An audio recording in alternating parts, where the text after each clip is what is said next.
This is a production of Cornell University. Great. Thanks for the introduction. I guess I need to apologize. I realized on the way down in the elevator, I switched the title around. On the poster, it says Angstroms to acres, but I switched it from acres to angstroms just due to the presentation of the flow. I'm going to start with my field soils and then move more to my molecular level studies. So yeah, in essence, this is going to be an overview of my dissertation work that's broadly focused on the interaction of soil organic matter with mineral surfaces. So a quick outline of what I'm going to go over here. I'm going to cover my background, kind of explain why I'm asking the questions that I'm asking. Then I'm going to show some results from some field soils that I collected from Pennsylvania. I'm going to wrap up with a series of laboratory scale experiments looking at model systems.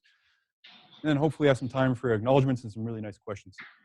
All right, so some quick background. So soil organic carbon and nitrogen represent really important pools of carbon and nitrogen on the planet for reasons that have already been covered extensively this semester in the seminar series. And one of the main reasons is because soil organic matter, which contains carbon and nitrogen, is stabilized in soils. And there are a few really big known stabilization mechanisms of soil organic matter in soils. One of which is physical occlusion of soil organic matter. So we take our organic matter here and we surround it with something like a mineral particles or something like that, so it's not accessible for microbial breakdown. Hence, it is stabilized and remains in the soil. There's also this concept of chemical recalcitrance, where we have these big, kind of bulky, hulking molecules that are unwieldy to attack enzymatically, and they aren't mineralized and hence are stabilized. Then there's this last point that I'm going to be talking primarily about, and that is this association of organic matter with soil minerals. And as Angela kind of talked about a month or two ago, this can take on a few different forms, one of which is the co-precipitation of organic matter with soil minerals. And the other form is what I'm going to be talking about today primarily is the adsorption of organic matter from solution onto mineral surfaces or soil particles in various forms. So dissolved organic matter, if we're going to be talking organic matter in solution, we're going to be talking about the dissolved organic matter fraction. And if you pick up a soil science textbook and go back to the glossary and look up dissolved organic matter or DOM, you're going to get a definition that's fairly similar to this. A mixture of soluble organic materials derived from the release and or partial decomposition of plant and microbial residues. I underline mixture there because I think it's an exceptionally important point here. So dissolved organic matter readily adsorbs on mineral surfaces, but it's a mixture. So not all components have a tendency to adsorb equally. There are some factors that we know associated with the dissolved organic matter composition have a pretty big impact on the adsorption. One of which is molecular size. Are we looking at the adsorption of my favorite molecule here, gallic acid, on a mineral surface? Or are we looking at its more kind of polymerized complex counterpart? I don't know the name of this, but generally speaking, this is larger, and dissolved organic matter molecules that are larger have a tendency to preferentially adsorb. The functionality, so the functional group composition of the organic matter is also considered to be really important. And more specifically, organic matter that's enriched in functional groups like aromatic, phenolic, and carboxylate type groups are believed to play a really important role in retention of dissolved organic matter. And last but certainly not least is the elemental composition of the organic matter itself, the DOM. Generally speaking, DOM with carbon to nitrogen ratios on the low side, that is higher in nitrogen relative to carbon, is believed to associate very strongly directly with mineral surfaces. So that could take the form of something like this nice model peptide here on the left, but also biomolecular constituents like this Bt toxin here on the right also would be retained pretty strongly. But as you can probably tell from the title and so many other presentations this semester on organic matter interactions with soils, this is a cross-scale thing. It's not simply a molecular level issue. So in soils, we have a lot of surface inputs of dissolved organic matter, either through release or released actively by roots or through senescent plant material. And what happens is as this dissolved organic matter enters the soil solution, it percolates downward through the soil matrix where it's subsequently subjected to a series of inputs and losses as it moves through the profile. And some of the main inputs are released by biota. We can also see desorption and release of dissolved organic matter back into the solution. And some of the main losses that we're aware of that we know that occur in soils are this adsorption by the soil matrix, so you can get uptake by soil biota, and we can also get co-precipitation of the organic matter with minerals. And generally speaking, as we move down a profile, the losses kind of win out, and we tend to see less dissolved organic matter as we go down a profile. But I kind of had a question with this. So if we have DOM inputs at the surface and all these downstream processes going on, what happens if we take the surface soil where the bulk of our organic matter is, and we kind of invert it or we disturb it, as one might see in, let's say, tillage in an agricultural system? What does that do to all these downstream processes of dissolved organic matter in a soil profile? And with that question in mind, I'm going to start showing some results from some field studies that I did looking at dissolved organic matter dynamics in an agricultural soil from Pennsylvania. So the specific field site that I used is the Penn State Russell Larson Ag Research Center in Rock Springs, Pennsylvania. I got working with these plots back when I was still a baby, a Penn State student. I wish I had a picture of me then. You guys wouldn't even be able to tell the difference. But that was then. And these field sites are located basically smack dab in the middle of the state of Pennsylvania, right in the absolutely gorgeous Ridge and Valley province of PA, in the nice big limestone valley. The plots that I used are part of this tillage experiment that was initiated back in 1978. So happy 40th birthday tillage experiment plots. So these are pretty long term. And I think there were 3 or 4 different types of tillage treatments in these 24 plots, but I focused only on 2 plots and 2 tillage treatments.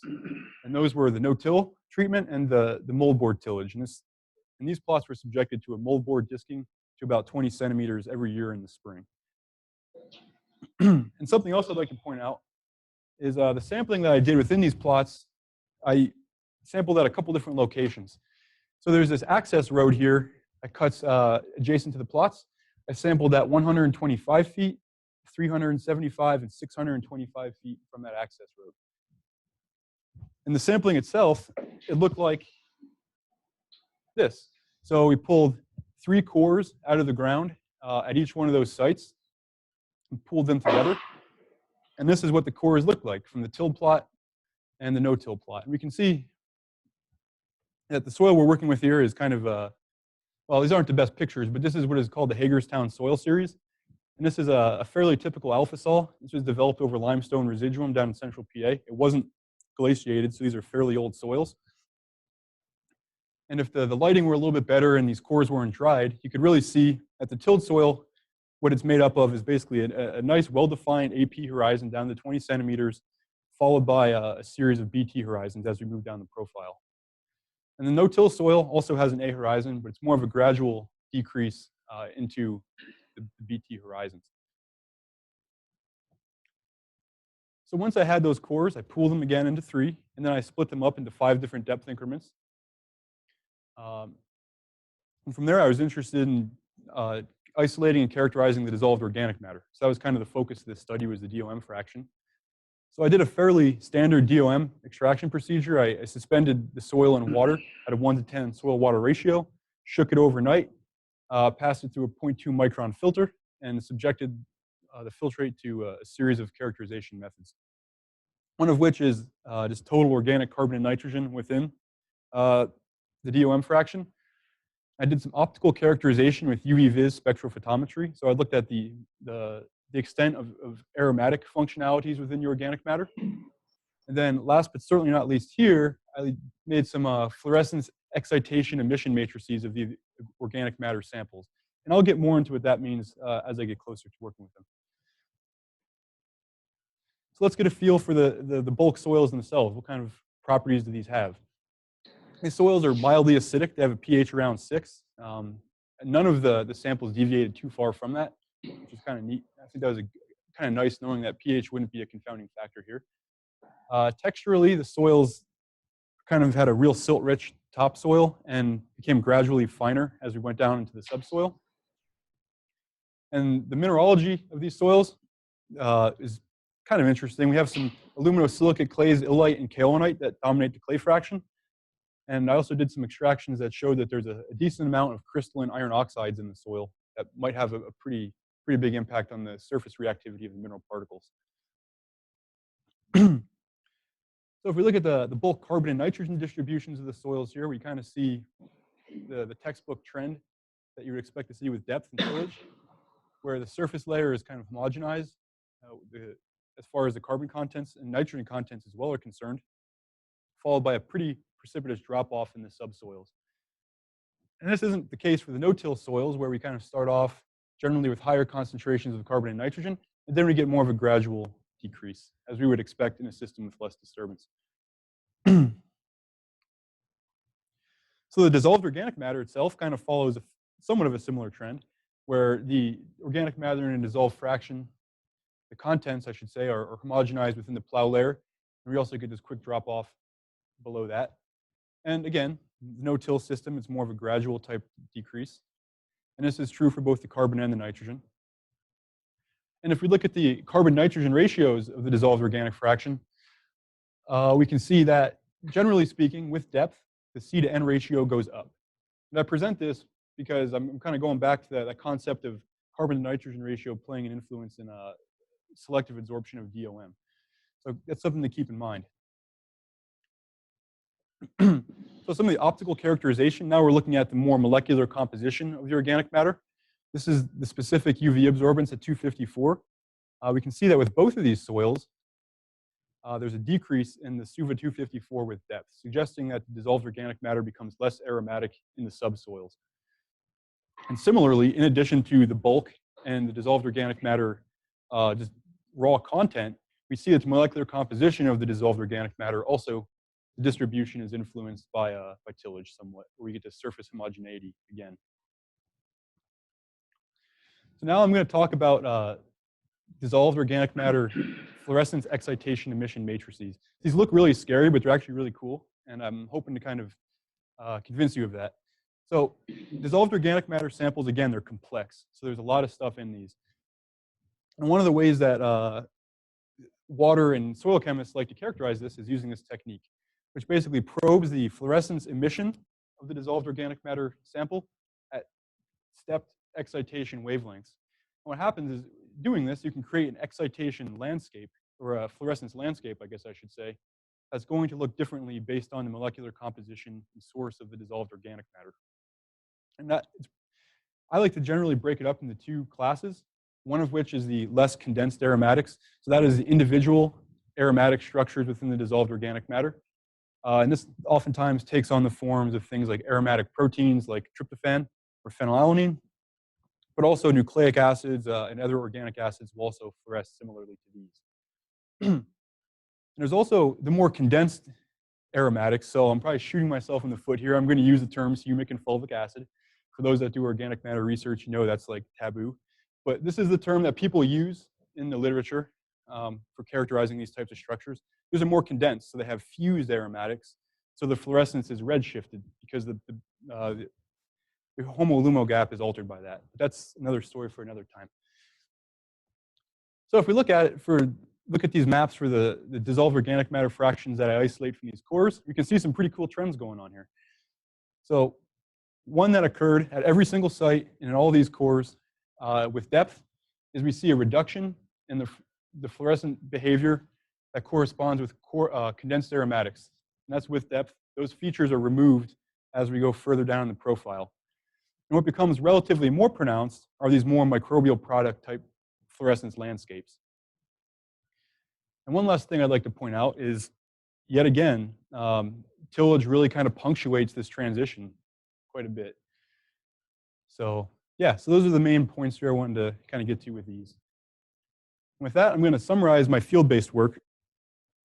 So in addition to the known kind of textbook trends in bulk carbon and nitrogen content of till and no-till soils, we see that dissolved organic matter content reflects that, where we see the surface homogeneity within the plow layer, followed by this quick drop-off in the tilled system, and more of a slow kind of gradual decline where there's no tillage being utilized. As for the characteristics of the dissolved organic matter, they follow a pretty similar trend with that surface heterogeneity, quick punctuation of the trends. And we see that when we look at the molecular characteristics of the dissolved organic matter, the carbon to nitrogen ratio increases with depth, aromaticity goes down with depth, and the presence of more condensed aromatic structures goes down with depth. And this kind of has the fingerprint of selective adsorption of DOM as it percolates throughout the profile. These features in and of themselves do.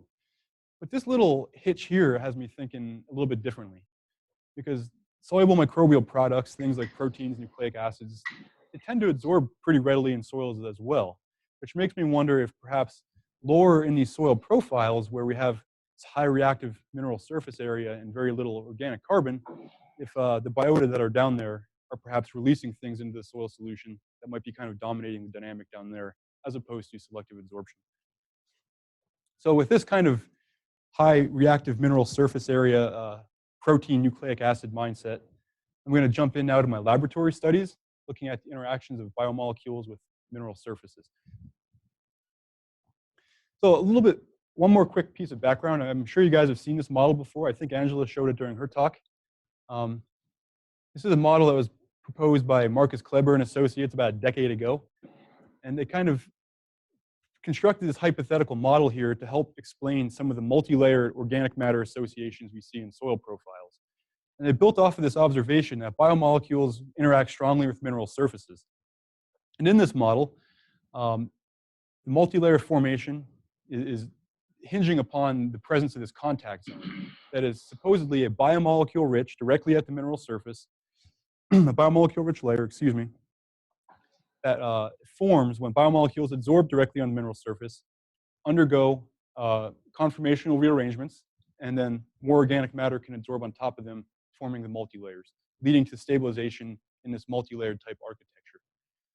So biomolecules are really important, believed to be important for that reason. And also one thing I'd like to point out is the conformational rearrangements are believed to make this all possible. So are also really important. And I'll talk more about the conformation in a bit. So to probe this question experimentally in the lab, I utilized a few models.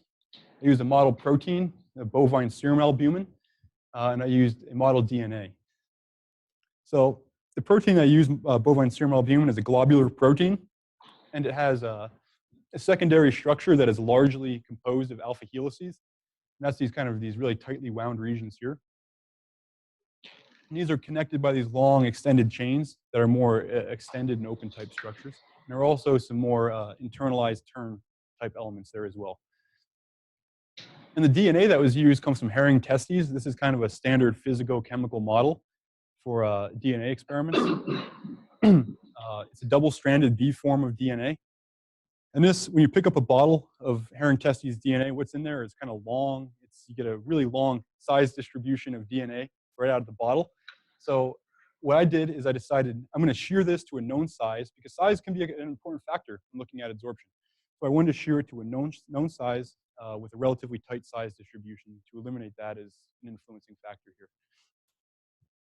And for both these biomolecules, I think it's important to point out that under my experimental conditions of 5 millimolar KCl background at pH 5, these biomolecules are both going to have a negative charge on them. It's a net negative charge. Both will still have regions of positive charge. So I used two different model mineral surfaces, one of which is potassium saturated montmorillonite. I use good old SWY2 bentonite for those that have worked with this before. It's a lot of fun. This is a 2-to-1 aluminosilicate clay mineral, meaning it has two of these tetrahedral units, or layers, I should say, as shown by this brownish color, and one octahedral sheet, as shown here by the gray layer. And this specific montmorillonite, this bentonite, has a permanent negative structural charge that's situated in that central octahedral layer. And that imparts a certain shrink-swell behavior to this clay that gives it a really nice high reactive surface area. And unlike the montmorillonite, I used another mineral called goethite, named after the German poet and hobby geologist Goethe. That is an iron oxyhydroxide. Unlike the montmorillonite, this is not negatively charged. This is positively charged at the pH values used. But similar to the montmorillonite, it has a very high reactive surface area, as one could predict from looking at the mineral structure. So this is an SEM image of the minerals that I used in my experiments, and you can tell they're quite small. They range from maybe a few hundred nanometers up to a couple microns in length, and they're very, very thin, so they have a nice high reactive surface area. So again, we're looking at biomolecule adsorption to a couple different surfaces here. And biomolecules are kind of complicated to study the surface behavior of. So like other molecules that absorb the surfaces, they have adsorption rate constants that can be informative about the process. They have equilibrium surface coverages that can also be informative about the process. And they have this tendency to undergo conformational adjustments that I kind of alluded to earlier. And ideally, when we're going to study the adsorption, we're going to be able to capture all of these things. And we're going to be able to do so without having to dry the system, which could artificially change the conformation. We're going to do so without making the system get too hot, too salty, or anything else that's going to make it kind of artificially conform. So to do this, I use a technique known as in situ attenuated total reflectance Fourier transform infrared spectroscopy. Say that one 10 times fast, or ATR-FTIR. And this is a form of vibrational spectroscopy, as you can probably tell from looking at those cheesy little cartoons right there. But what separates this from other forms of vibrational spectroscopy, like traditional infrared, is this ATR part. So this has what is called an internal reflective element, in which the infrared light is shined into this internal reflective element. We have a diamond one, and it's reflected off. And as it's reflected, it's not a totally efficient reflection, as nothing truly is. So we get this loss of energy upon reflection that is propagated perpendicularly from the surface of this diamond that allows us to use it as a sampling surface, basically. And what I did for my experiments is I coated the diamond in a mineral film and watched as the biomolecules absorbed to the surface. And using this technique, I was able to get absorption kinetic data, equilibrium surface coverage stuff, some mechanistic conformational information, and I was able to do this in solution, so I don't have to worry about confounding factors there either.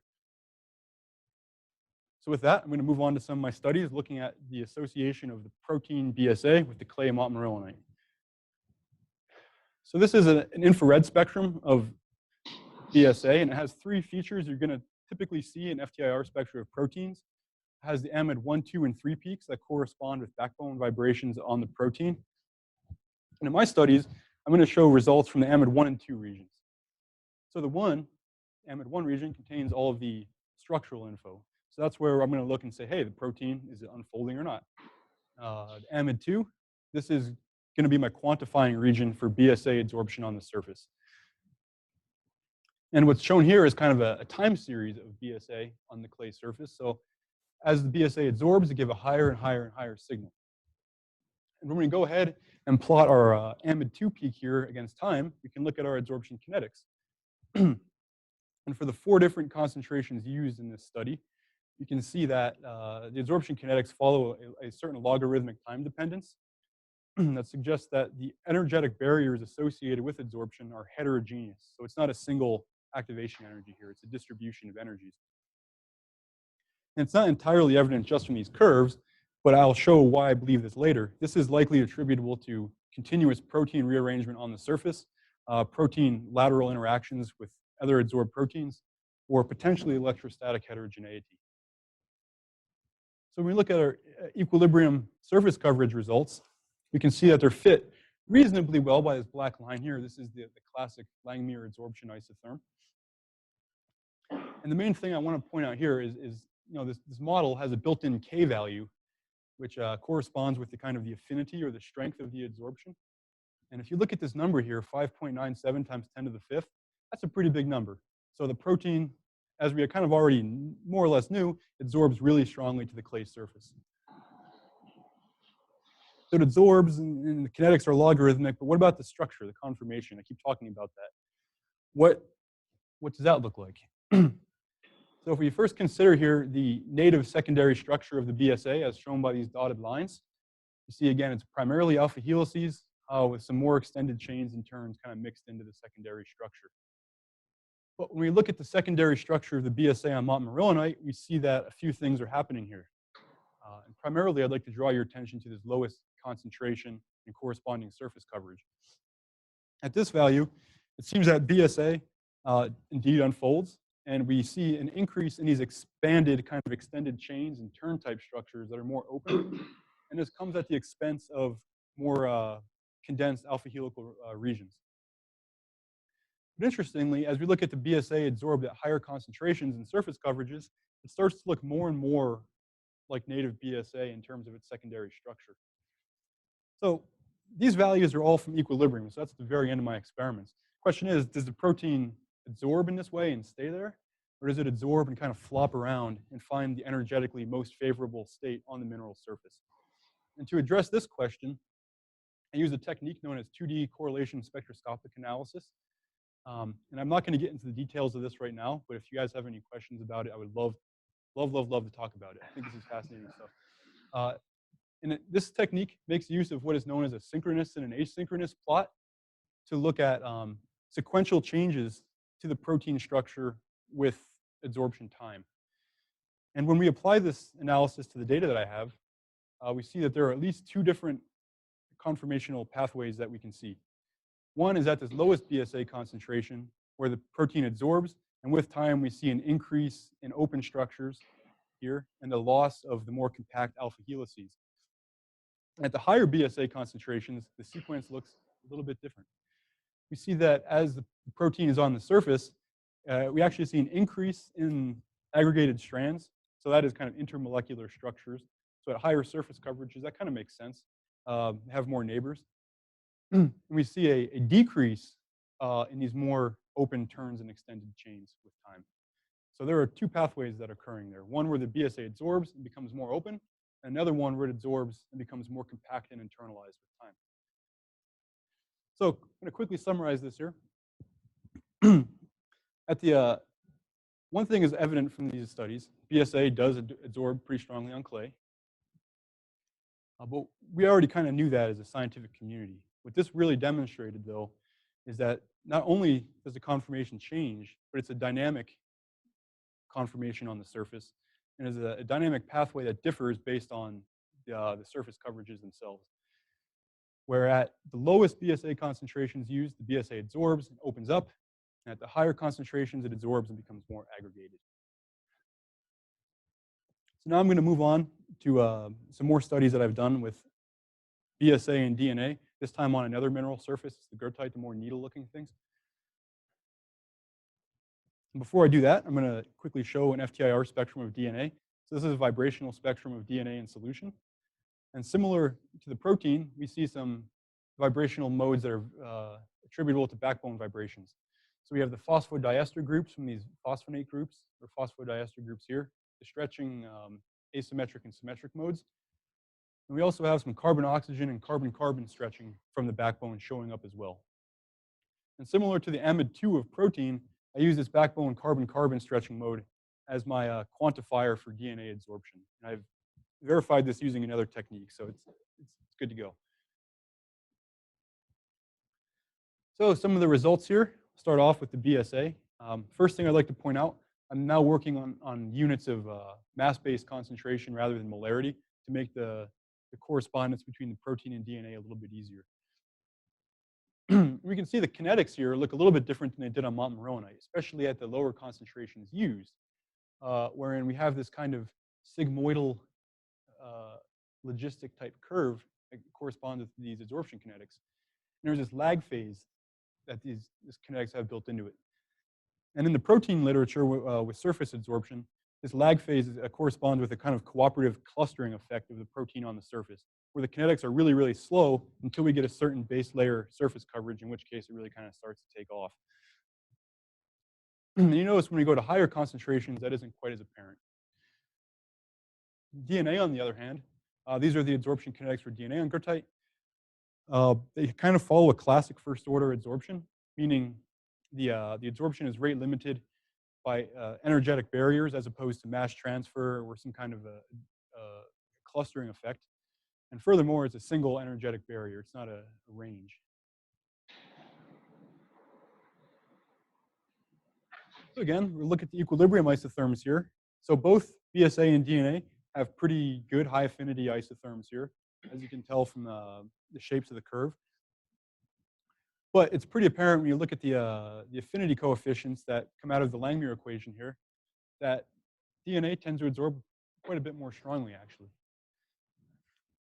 And that's something I'll kind of link in the next slide or two to the structure of the adsorbed DNA. So the conformation, what happens to the conformation? Is it like montmorillonite where we see unfolding? Well, I think the trends are fairly similar. It looks like at the lowest concentration of BSA used, we see something quite similar where we see an unfolding of the BSA and opening up of extended chains at the expense of more condensed alpha helices. And at the higher concentrations used, we can see that, again, it looks more like native BSA, similar to the montmorillonite. For DNA, we see some, we can, excuse me, we can see some very clear direct evidence that there's bond formation between DNA and the goethite. One piece of evidence is these XPS spectra here. So I'm not going to get into the details of XPS. In essence, this peak shift here, about 0.7 electron volts for the phosphorus spectrum, is in line with what you'd see for like a phosphate adsorption on ferrohydrite or something, which corresponds really clearly with an inner sphere coordination between this phosphodiester group on the backbone and the goethite surface. And if we look at the infrared spectra of DNA adsorbed and in solution, we can see further evidence for direct inner sphere coordination. So in solution, there's kind of this valley here between these peaks. And when DNA adsorbs, we get this nice big peak that pops up at 110 wave numbers. And if you look in the literature here, this corresponds really strongly with computational studies that have shown that there's most likely an iron-oxygen-phosphorus stretching bond forming there. And further evidence for this is if we look at higher energies at the asymmetric stretching modes of the backbone phosphodiester group, we see a shift of about 7 or 8 wave numbers upon adsorption to a lower energy. And interestingly, this shift here could also be indicative of a conformational change of DNA from the B form that initially started in to a more expanded, optically different Z form. But if we look elsewhere in the spectrum of DNA, we don't see any of the other indicators that a Z form has indeed popped up, suggesting that the DNA adsorbs in the B form and doesn't necessarily undergo any conformational changes, but we do get this inner sphere bond forming. So to quickly wrap this up, both BSA and DNA do adsorb strongly on goethite. There are some differences in the kinetics. BSA at the low concentrations has this kind of lag phase, whereas DNA is just straight up first order all the way. Conformationally, it looks like BSA, again, does kind of unfold on these surfaces, at lower concentrations at least, or surface coverages, whereas at higher surface coverages, not so much. For DNA, no large kind of long order conformational change seems to occur. That being said, there is an inner sphere bond that appears to occur between the backbone phosphodiester group and the goethite surface. And this is a really nice, strong, stable bond. And that's the Angstrom component of this work. So got to highlight that. So there is a direct bond forming there. So what happens when we mix them together in solution? And we look and see how they adsorb when they're together.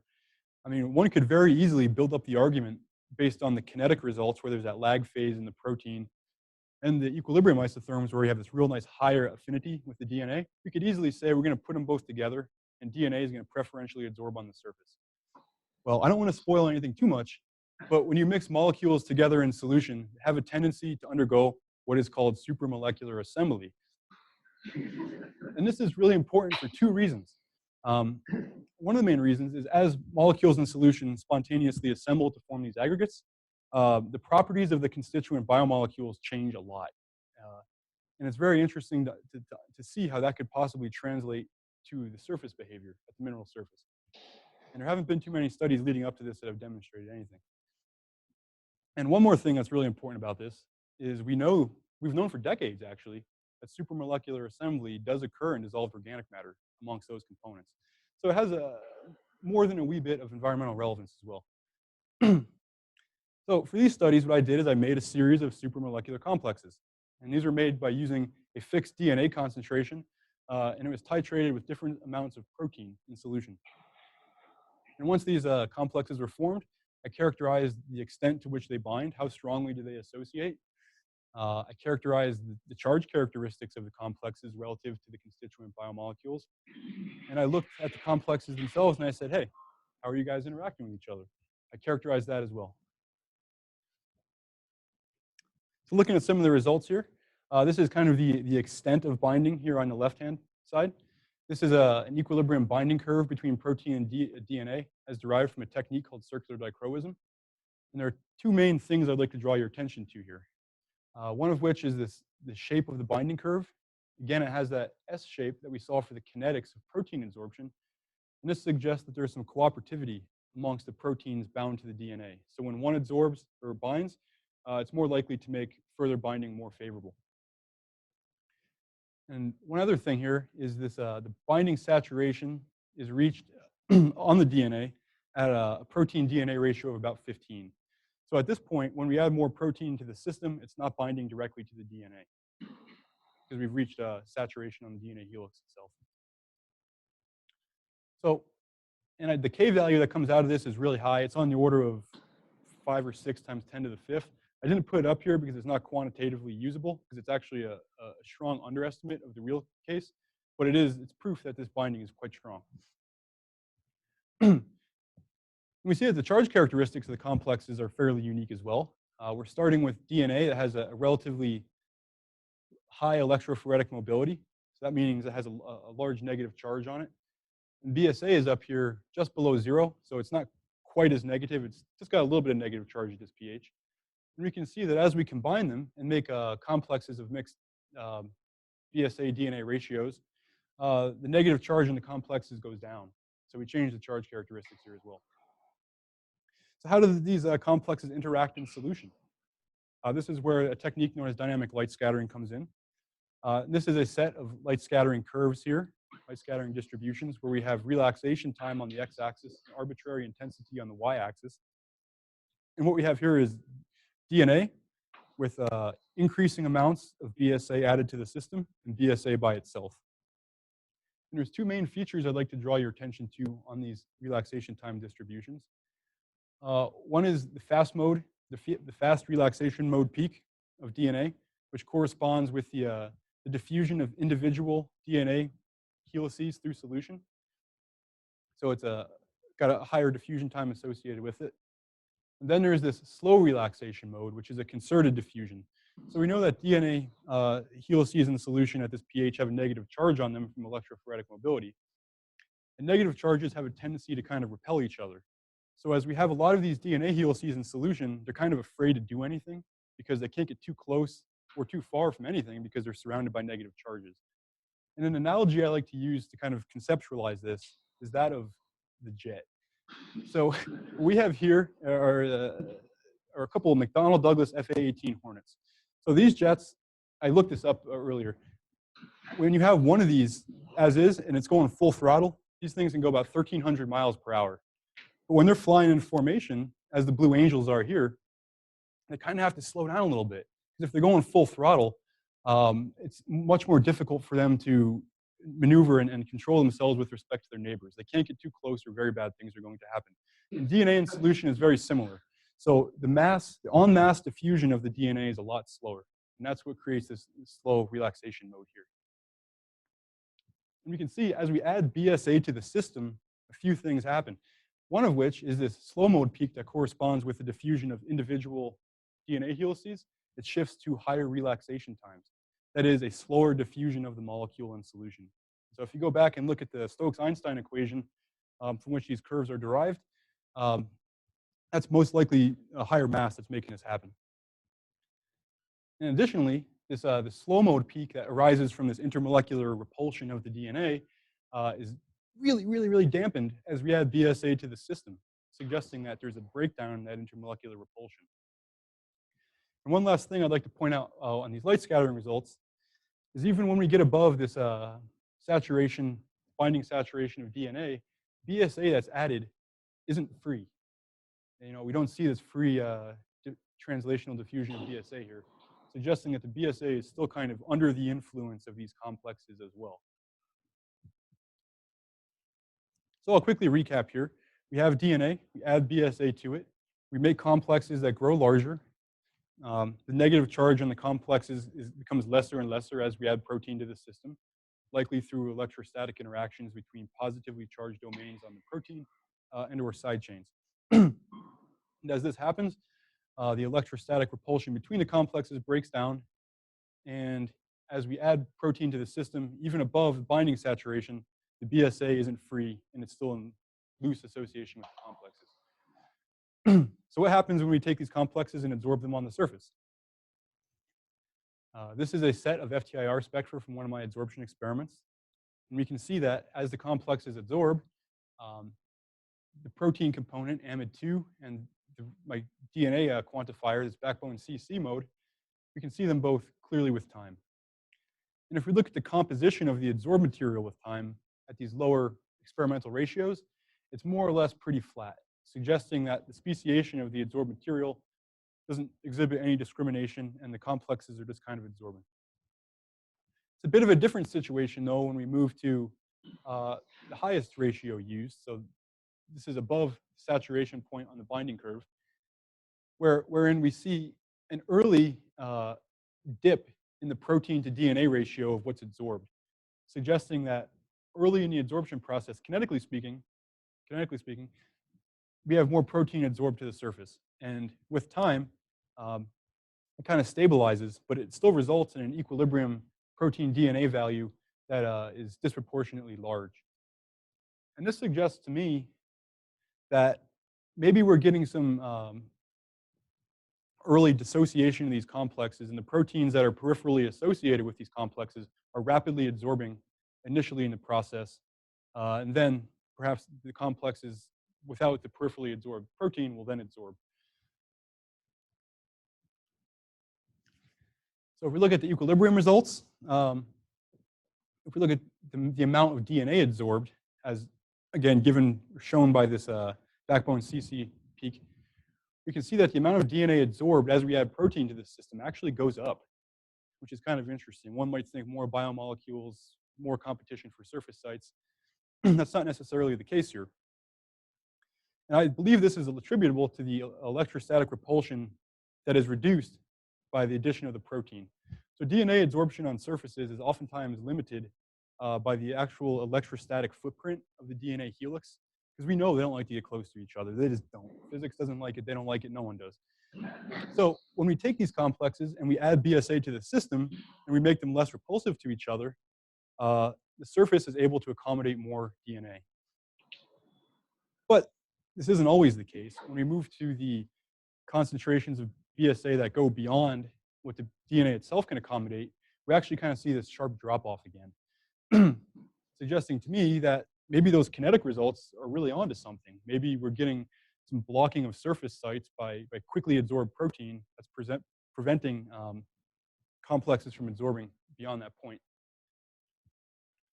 And one last piece of result I would like to talk about real quick here is this, this chart here at the bottom showing the peak height of the FeOP peak. So that is the extent of direct coordination divided by the CC peak height. So that is the extent of direct coordination per DNA molecule in the system. As we add BSA to the DNA, we see that the extent of direct coordination per adsorbed DNA goes down. So it looks to me that the BSA somehow is blocking direct coordination of DNA phosphodiester groups with the surface. And whether this is through a direct interaction of the BSA, let's say electrostatically, with the phosphodiester groups, or if it's more of a steric type blocking, simply preventing the groups from even touching the surface is I'm not certain yet, but it seems to me that that's what's going on here, creating kind of a protein bridge between the surface. So to quickly wrap this up, we see that under the experimental conditions used, BSA and DNA, they get very involved with each other, they bind very strongly. And we can see that this solution behavior, simply as predicted from the equilibrium binding behavior, it propagates itself in so many interesting ways. In particularly in solution, where you can see the intermolecular characteristics of the complexes are going to be altered greatly by it. The electrostatic characteristics are influenced greatly by it. And I think perhaps most importantly for thinking about soil organic matter and the behavior of biomolecules in the environment, has a pretty big impact on what goes on at the interface. Both the binding mechanism and the amount of at least the DNA that are adsorbed is altered greatly by this interaction. And I think, if you guys can remember back to the Kleber model that I presented that had the multi-layer biomolecule formation on the mineral surface, those guys thought that, biomolecules would adsorb, and then you'd have another adsorption event, and then another.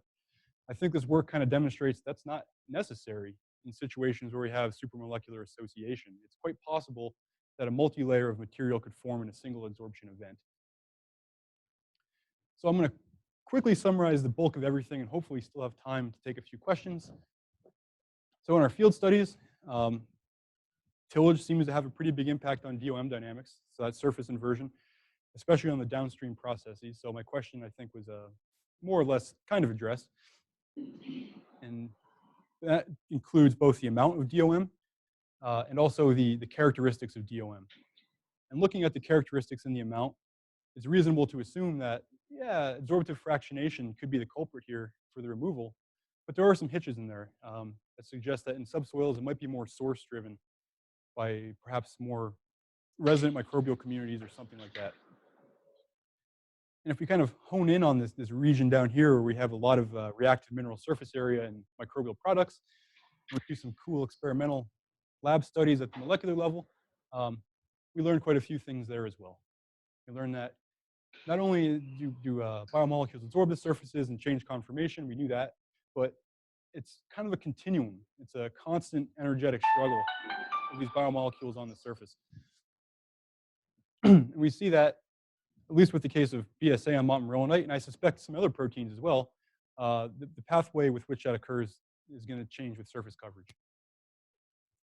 And again, you know, conformational and actual bonding type interactions drive a lot of the associations you see with goethite as well, with those mineral surfaces.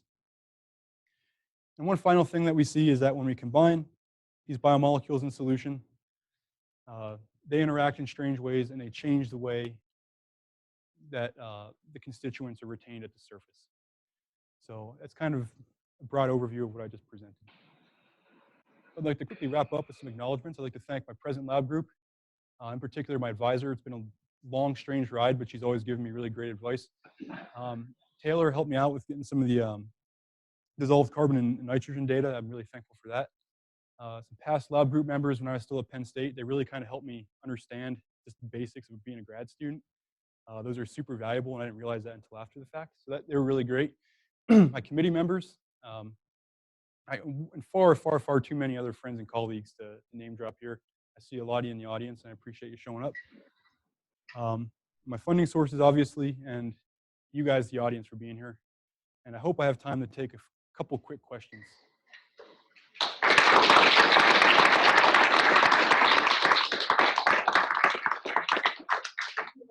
So it is 110, but there's no classes. So if you have any questions, I'm sure that Michael will be able to. Michael? Sure. If the C to N ratio of the dissolved organic matter in the field is increasing with depth, Yes. that would imply that, or possibly could imply that in the surface you're getting a preferential absorption of higher nitrogen containing compounds, right? That's right. And so then the expectation would be that the microbial products surely would be more in the surface than the subsoil. That's right. Which was the opposite of what you showed, right? Right. And I think that maybe, at least in terms of the dissolved fraction, what was being shown, I think it might be driven more by microbial processing and byproducts in the subsoil itself, rather than being transported from above. I haven't done any studies to go beyond that and really kind of probe it a little bit further, but I think that was kind of a result that my first instinct was the same as yours. It's like, you know, microbial activity is much more pronounced in the surface. What's going on? I haven't done anything to really follow up on that too much yet. And unfortunately, the fluorescence as itself isn't super, super strong at identifying specific things like that. So that's a really good question. Which is it can the BSA like facilitate an opening of the DNA strand? It's a good question. That would influence the binding a lot if you had single strand charge. Yeah, so it doesn't actually change the characteristics that much. So the circular dichroism that I used to characterize the binding equilibrium, you can get DNA conformational information out of that. That's kind of what and so the peak that I was using, I was looking at the change in the molar absorptivity of that peak. That's a peak that's associated with the actual B form of the DNA. And it didn't seem like it was being altered. If anything, it got higher and higher because the absorptivity was increasing. So other indicator peaks like A or Z form didn't seem to show up. And single-stranded DNA don't absorb circularly polarized light at all. Yeah, so that's a feature of the double-stranded DNA. That's a really good question, though. And that's something I wish I had more time to study. I would definitely look further into those direct interactions that are going on there and really kind of understand that morphology a little bit more.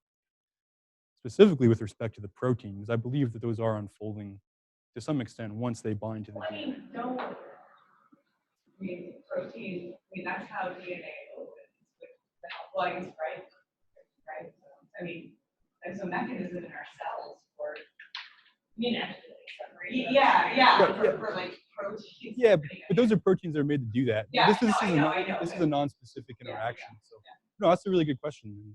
I wish I had a more definitive answer. But I mean, based on a circular dichroism, I have no reason to believe that's happening here. Yeah, my question with protein is I'm just trying to get a sense of whether or not BSA is a sort of a standard protein to use, or is there rationales for using that? There are a whole variety of kind of properties associated with protein, including allocates. Yeah, definitely. So BSA is cheap. It's from cow blood. It's a byproduct of slaughterhouses. And these studies use a lot of protein. So I wanted to use something like lactase or something initially, but in order to kind of get the kind of quantities I would need to run these studies with the kind of purity I would need for a molecular level experiment, it became cost prohibitive very fast. But that being said, there's a whole range of soil proteins in terms of their characteristics, and that includes sizes and charge characteristics. So I think calling any single one a really great model, I think, is, unless I'm looking at a specific process, I think it's a little bit short-sighted here. So I just wanted to go with something that's real broad, quick and dirty. Yeah, reviewers, when I submitted this paper to the ES&T, the reviewers had a very similar set of concerns, and I understand that fully. Yeah, no, I'm just wondering, I mean, I guess it's true that field has to sort of figure out something that's a feasible experiment, and whether or not other researchers are doing similar work with BSA or sort of new. Oh yeah, so BSA is a fairly common physicochemical model. I think for the reasons I explained, that it's really cheap, it's readily available. I always joke with people that ask me, I say, it's relevant under a dead cow. You know, dead cow is going to die. It's going to release these serum proteins into the soil. But, yeah, less than dead cows. Right? No, but so yeah, that's kind of my reason for doing it, and I think a lot of other people use it probably for very similar reasons. And it's so well studied, so I didn't have to, for example, the secondary structure, I didn't have to go through a long, rigorous crystallography experiment to get that. That's already been really well studied. So I was able to verify my FTIR results with that pretty cleanly, actually, because of that. So Also, so why do you use model? Because a lot of historically, the earlier studies on protein soil mineral interactions before they have these fancy instruments with a lot of BSA, so they can have comparative analysis of this protein, these previous studies. yes. So why do you use model? Question there. So then, do you have a question? Yeah, so, most of these processes, these surface organic mineral interactions we've been talking were passive and kind of equilibrium driven.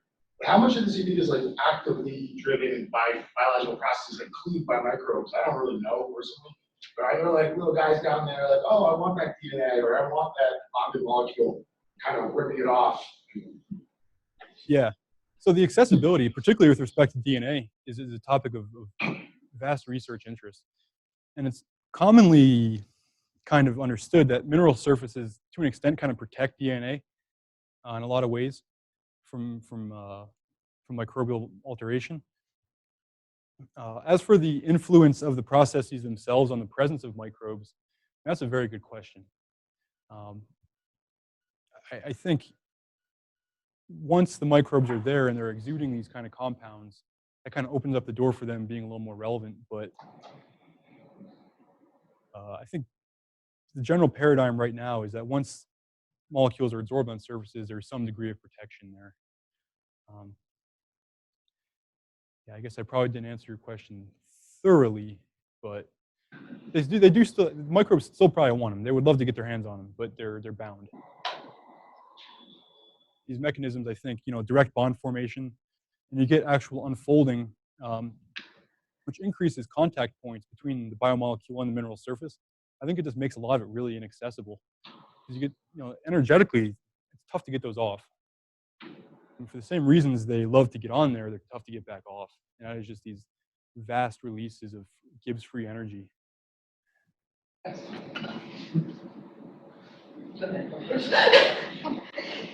had a quick question regarding the influence of electrolytes.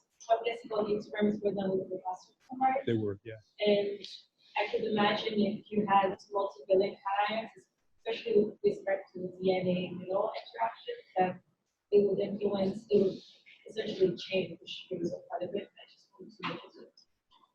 Sure. That.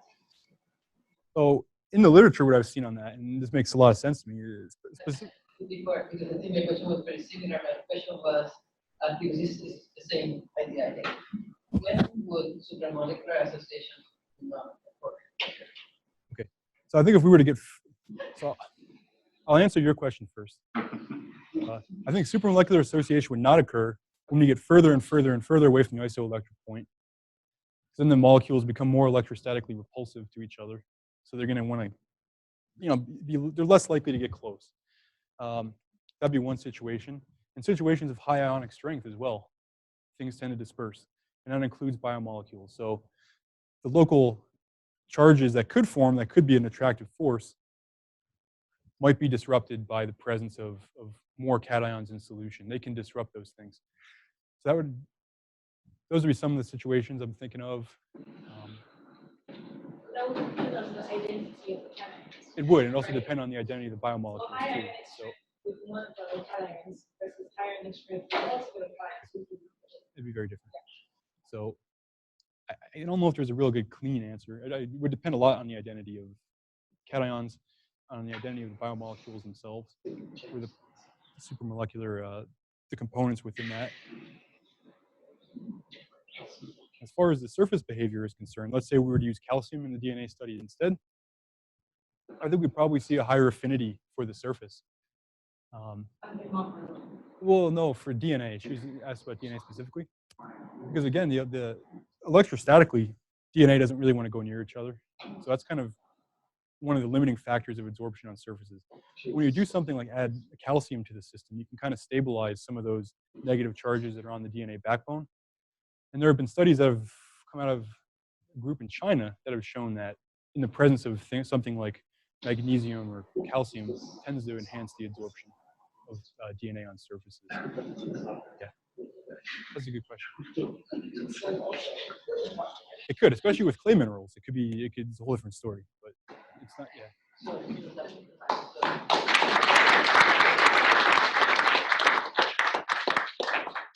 This has been a production of Cornell University, on the web at cornell.edu.